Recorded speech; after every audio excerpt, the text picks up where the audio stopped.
வணக்கம் மக்களே, மீண்டும் உங்களை சந்திப்பதில் பெருமகிழ்ச்சி. களம் காவல். மம்முட்டி, விநாயகன், கிபின் கோபிநாத், ஸ்ருதி ராமச்சந்திரன் மற்றும் பலர் நடித்து முஜீப் மஜீத் அவர்களின் இசையில் ஜித்துன் கே ஜோஸ் இந்த படத்தை இயக்கியிருக்காங்க. ஸோ இந்த படத்தில் ஆன்லைன் என்ன, ஒரு கலவரத்தை கண்ட்ரோலுக்கு கொண்டு வரதுக்காக அந்த இடத்துக்கு அனுப்பப்படுற ஒரு கேஸை விசாரிக்க அனுப்பப்படுற விநாயகன். ஸோ அந்த கேஸை வந்து விசாரிக்கிறப்போ அடுத்தடுத்து அந்த கேஸ் எங்கே கொண்டு போகுதுன்னா, பல பெண்கள் காணாமல் போகிறாங்க. அது எப்படி காணாமல் போகிறாங்கன்னா, வீட்டை விட்டு ஓடி போகிறாங்க. அவங்கள யாரும் கடத்தவோ எதுவும் பண்ணலை. அவங்களோட உடைமைகளை எடுத்துகிட்டு வீட்டை விட்டு காணாமல் அப்படி வீட்டை விட்டு ஓடி போகிறவங்க அதுக்கப்புறம் என்ன ஆனாங்க அப்படின்னு தேடி போகும்போது பல திருக்கிடும் தகவலாக பல பேர் கொலை செய்யப்பட்டிருக்காங்க. அவங்கள யார் என்ன பண்ணாங்கிறதுக்கான க்ளூவே இல்லாமல் தவிக்கிறாங்க.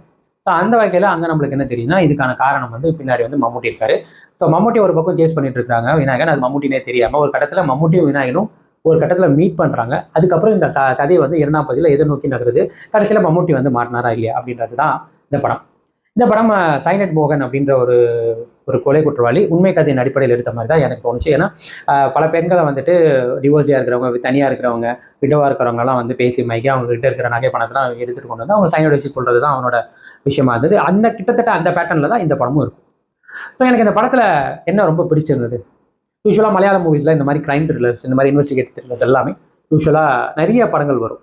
இது இன்னும் 1-2 கிடையாது, ஏகப்பட்ட படங்கள் வரும். பட் அந்த படங்கள் எல்லாமே ஒரு வகையில் தனித்துவமாக இருக்கும். ஸோ எனக்கு இந்த படத்தில் தனித்துவமாக இருந்தது முதல்ல இந்த ஹீரோ வில்லன் பேட்டர்ன் சேஞ்ச் ஆனதான். யூஸ்வலாக விநாயகன் வில்லனாகவும் மம்முட்டி ஹீரோவும் நிறைய படங்களை பார்ப்போம். இதுக்கு முன்னாடி வில்லன் ரோலே மம்முட்டி பண்ணலாம் பண்ணியிருக்காரு, ரொம்ப கூட ஒரு மாதிரி பண்ணியிருக்காரு. பட் இந்த மாதிரி ஒரு பேட்டர்ன் படம் நான் பெருசாக பார்த்ததில்லை. ஸோ இந்த வகையில் அந்த விஷயத்தை அவங்க மாற்றினது எனக்கு ரொம்ப பிடிச்சிருந்தது. அந்த ரோலுக்குமே அவங்க ரொம்ப ஜஸ்டிஃபைடாக இருந்தாங்க. மம்முட்டி வேற லெவல். ஸோ எனக்கு முதல்ல இந்த விஷயமே எனக்கு ரொம்ப பிடிச்சிருந்தது. இந்த படத்தில் தனியாக ஸ்டாண்டாக தெரிஞ்சது அதுதான்.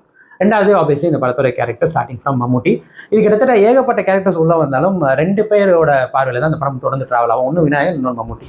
ஸோ அப்படி பார்த்தா முதல்ல மம்முட்டி வந்து ஒரு வில்லனா, ஒரு சைக்கோ கில்லரா, ஒரு சீரியல் கில்லரா பயங்கரமாக மிரட்டி இருப்பாரு. அதில் ஒரு சில சீரியல் அது அப்படியே இந்த வாயில் சிகரெட்டை வச்சு அப்படி மென்று அப்படியே துப்புவாரு. அவ்வளோ கொடூரமாக இருக்கும். ஒரு கொடூரத்தின் உச்சம் அப்படின்னு சொல்லலாம். அதுக்காக ரத்தம் அப்படிலாம் இல்லாமல் ஒரு ப்ராப்பர் வில்லனை ஸ்டேஜ் பண்ணியிருப்பாரு. பயங்கரமான ஒரு ஆக்டிங்னு சொல்லணும். ஸோ ரொம்ப தரமான ஒரு நடிப்பு. ஸோ அது ரொம்ப பிடிச்சிருந்தது. ரெண்டாவது விநாயகன் ஒரு சட்டிலான ஒரு போலீஸ் ஆஃபீஸர் உடனே வந்து யூனிஃபார்மில் அப்படியே அடிச்சு தூக்கி அப்படியே எல்லாரையும் தும்சம் பண்ணி அப்படி இல்லாமல் ஒரு ரியாலிட்டிக்கு க்ளோஸாக, யூஸ்வலாக மலையாளம் மூவிஸ் அதை தான் பண்ணுவாங்க, யதார்த்தத்துக்கு நெருக்கமாக தான் இருப்பாங்க. அந்த மாதிரி யதார்த்தத்துக்கு ரொம்ப நெருக்கமாக அவர் ஒரு இன்வெஸ்டிகேட்டிவ் ஆஃபீஸர் எப்படிலாம் இந்த கிடைக்கிற க்ளூ வச்சு எப்படி முன்னேறி போவாங்க. நடுவில் ஒரு திருப்பி ஒரு பிளாக்கேஜ் வரும், அந்த பிளாக்கேஜை திருப்பியும் அதை தாண்டி எப்படி வருவாங்க. கடைசியாக அந்த அக்யூஸ் கிட்ட போகிறப்போ ஒரு 1 ஸ்டெப் ஃபார்வர்டாக எல்லா இடத்துலையும் அக்யூஸ்ட் இருப்பான். பட் ஏதோ ஒரு கட்டத்தில் அவன் படுற தப்பை வச்சு அந்த 1 ஸ்டெப் ஃபார்வர்டு இவங்க போகிறாங்க. அது மாதிரி தான் இந்த படமும் முடியும். ரொம்ப அருமையான நடிப்புன்னு சொல்லணும். அந்த விநாயகன் பயங்கரமாக பண்ணியிருந்தாரு. மற்ற கேரக்டர், சப்போர்ட்டிங் கேரக்டர்ஸ் எல்லாருமே வந்து பயங்கரமாக பண்ணியிருந்தாங்க. ஸோ கேரக்டரைசேஷன் ரொம்பவே பக்காவாக இருந்தது. ரெண்டாவது இந்த படத்தோட கதை, இது ஒரு உண்மை ஸ்டோரியோட தழுவல் அப்படின்றது வந்து பேசிக்காக இந்த மாதிரி ஒரு விஷயம் நிறைய பார்த்துருக்கோம். 2-3 வெப் சீரிஸ் கூட வந்திருக்கு.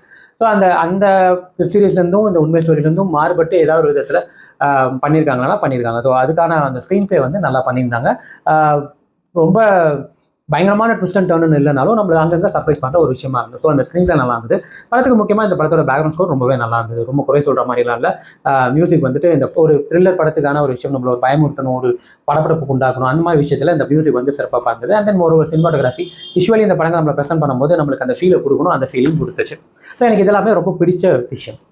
அப்போ என்ன இன்னும் பெட்டராக பண்ணியிருக்கலாம் அப்படின்னு எனக்கு தோணுது. ஃபர்ஸ்ட் திங், இந்த மாதிரி பேட்டர்ன் படங்கள் நிறைய வந்தனால நான் ஆல்ரெடி சொன்ன மாதிரி இந்த ஸ்க்ரீன் பிளேன்றது ரொம்ப ரேசியாலாம் எதிர்பார்க்க முடியும். அப்படியே அடுத்தடுத்து படப்படலாம் போகாது.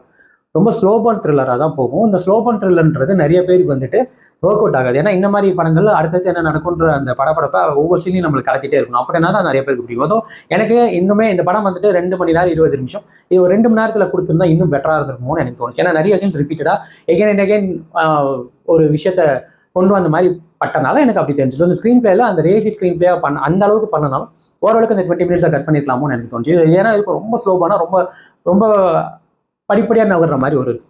ஸோ எனக்கு அந்த ஸ்க்ரீன் பிளே எனக்கு இன்னும் பெட்டராக பண்ணிக்கலாம்னு தோணுச்சு. மோரோவர் இந்த கேரக்டரைசேஷனில் பெண்கள் வந்துட்டு ஏகப்பட்ட பெண்கள் வந்து போவாங்க. அதுலேயுமே வந்துட்டு நம்மளுக்கு இந்த கதைக்குள்ள கதையாக தான் ட்ராவல் பண்ணுறதுனால அதுலேயுமே எனக்கு ஒரு சில குழப்பங்கள் இருக்குது. ஸோ இது 2 விஷயத்தையும் தாண்டி ஒரு படமாக எனக்கு களம் காவல் நல்லாவே ஒர்க் அவுட் ஆச்சு. பட் ஸ்டில் ஸ்க்ரீன் பிளே தாண்டி ஸோ ஓவராலாக எனக்கு களம் காவல் எனக்கு எவ்வளோ ஒரு எக்ஸ்பீரியன்ஸ் கொடுத்துச்சு, என்ன மாதிரி ஒரு மஜாவாக இருந்ததுன்னா 100க்கு வந்து நான் 65 கொடுப்பேன்.